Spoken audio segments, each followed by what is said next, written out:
The narrative unfolds with Teddy Daniels, a US Marshal and veteran of World War II, tasked with investigating the disappearance of Rachel Solando, a patient at Ashcliffe. Shutter Island becomes the setting for this inquiry. Alongside Teddy is his new partner, Chuck All, recently transferred from the US Marshals in Seattle. Chuck, characterized by his amiability and charm, quickly establishes a connection with Teddy. As they journey towards the island, Teddy provides Chuck with an overview of their case. He elucidates that Ashcliffe serves as a federal facility catering to the criminally insane, housing patients who are not only mentally unstable, but also pose a threat. To make the situation more difficult, a tropical storm is rolling in. The storm will hit the island within hours of their arrival, and it will ultimately trap them there for the next 4 days. Upon arrival at Ashcliffe Hospital, the head of security, Deputy McPherson, has the men surrender their firearms and takes them to the office of the facility's main doctor, Dr. Corley, and they begin their investigation. Marshal Daniels, Doctor. Dr. John Corley explains the situation. Sometime the night before, Rachel Solando escaped her room and remains missing. Teddy and Chuck interview the staff, but the only clue they uncover about Rachel's whereabouts is a written code she leaves behind in her cell, which Teddy and Chuck call the Law of Four. Teddy's suspicion heightens upon discovering that Rachel's doctor, Dr. Sheehan, has been removed from the scene. Additionally, when he encounters Dr. Nayering, an associate of Corley with a German background, Teddy's suspicions further intensify. That night, Teddy has terrible dreams about his wife Dolores Chanel, who died in an apartment fire 2 years earlier. Her death remains a deep-seated trauma Teddy refuses to address. In the dream, Teddy's wife Dolores tells him that Rachel is still here. Luckily, Teddy's dream helps him break Rachel's first code, which reveals that there is yet another missing patient on the island, the mysterious patient 67. The next day, believing that Rachel had help escaping, the Marshals interview patients who were in Rachel's group therapy session.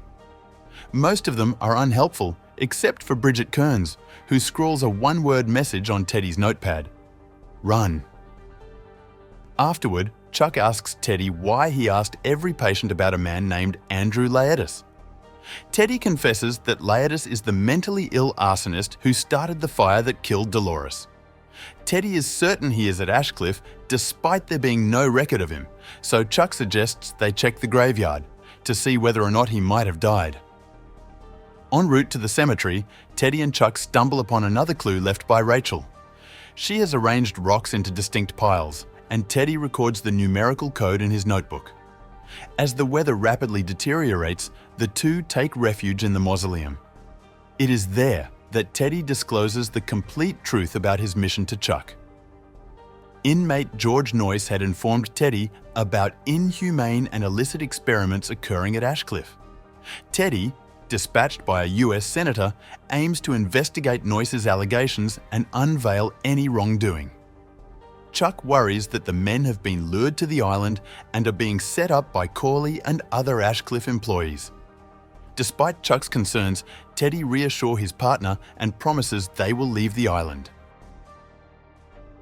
Upon returning from the graveyard, Teddy and Chuck are astounded to find Rachel Solando has reappeared under mysterious circumstances. During their interview, Rachel mistakenly identifies Teddy as her husband Jim. Initially drawn into her delusion, Teddy's connection shatters when Rachel abruptly recognizes him as a stranger and attacks. Fuck are you? Who are you? This assault triggers one of Teddy's migraines. Corley provides him with pills to alleviate the pain, and against his better judgment, Teddy takes them. The ensuing night is plagued by horrific nightmares involving 3 dead children, a scarred man he believes to be Andrew Laetus, and Dolores, who tells him to find Laetus. Teddy wakes up, and the combined strain of sleeplessness and stress begins to take its toll on him. With the storm having passed but leaving significant damage in its wake, Teddy and Chuck decide to capitalize on the situation and explore Ward C, which houses the most perilous patients. Within this section, Teddy and Chuck go their separate ways. Teddy embarks on a quest to locate Laetus, while Chuck endeavours to uncover patient files. To Teddy's surprise, he encounters George Noyce, who warns Teddy that everything around him is an elaborate hoax put on by Corley. Noyce also tells Teddy that Chuck works for Ashcliffe and that Laetus is being kept in the lighthouse, which is where lobotomies are performed. Determined to unravel the mysteries, Teddy and Chuck decide to investigate the lighthouse, identified by Noyce as the surgical ward. While en route, Teddy descends a cliff to document another of Rachel's codes, only to return and discover Chuck is missing.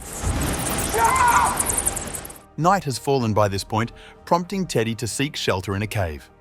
There, he encounters the genuine Rachel Solando, a former Ashcliffe doctor who fled after uncovering the hospital's illicit experiments. Rachel reveals to Teddy that he has been drugged, listing symptoms, many of which he is already experiencing. Following the conversation, Teddy climbs back up to a main road the next morning and is ferried back to Ashcliffe by a warden, where he is reprimanded by Corley for not trusting his method. Corley also tells him that he arrived on Shutter Island alone.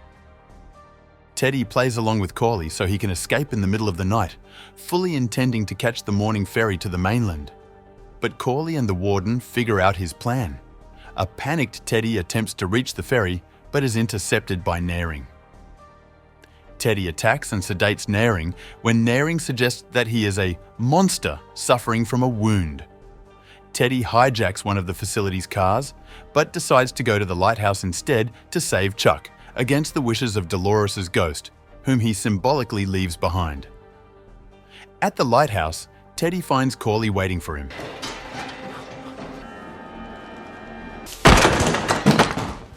Corley explains that Teddy is Andrew Laetus, Ashcliffe's 67th patient. He builds a convincing case and introduces Dr. Lester Sheehan, who has been pretending to be Chuck the whole time. Corley explains that Dolores, who was mentally ill, killed their 3 children Henry, Simon, and Rachel. Corley reveals that Andrew Laetus and Teddy Daniels are anagrams, as are Rachel Solando and Dolores Chanel. Teddy is horrified to learn that the last 2 days have been radical, cutting-edge roleplay in which everyone around him has performed for his sake, including his psychiatrist, Dr. Sheehan, who has been posing as his partner Chuck. Corley and Sheehan express optimism about the possibility of rehabilitating Teddy, aiming to sidestep the need for a recommended lobotomy, which became necessary after Teddy attacked George Noyce for referring to him as Laetus. Corley discloses that Teddy is entrenched in a delusion where he believes he is a US Marshal investigating a disappearance, a construct designed to shield him from confronting traumatic events in his own past. Upon hearing these revelations, Teddy experiences a sudden recollection of his past life as Andrew Laetus. He vividly recalls returning home from work one day to discover that his wife Dolores had drowned their 3 children in a lake. Oh my God, no! The next morning, Teddy acknowledges his traumatic memories, but Corley warns that he has broken through before and subsequently regressed. Soon after, in a conversation with Chuck, Corley's suspicions are confirmed, as Teddy reverts back to his US Marshal persona. Teddy asks Chuck whether it is better to live as a monster or die as a good man, and walks in the direction of the lighthouse with Corley and others.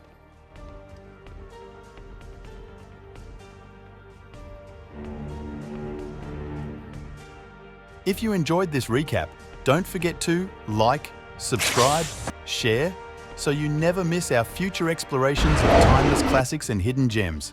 Until then, happy watching, and I'll catch you in the comments.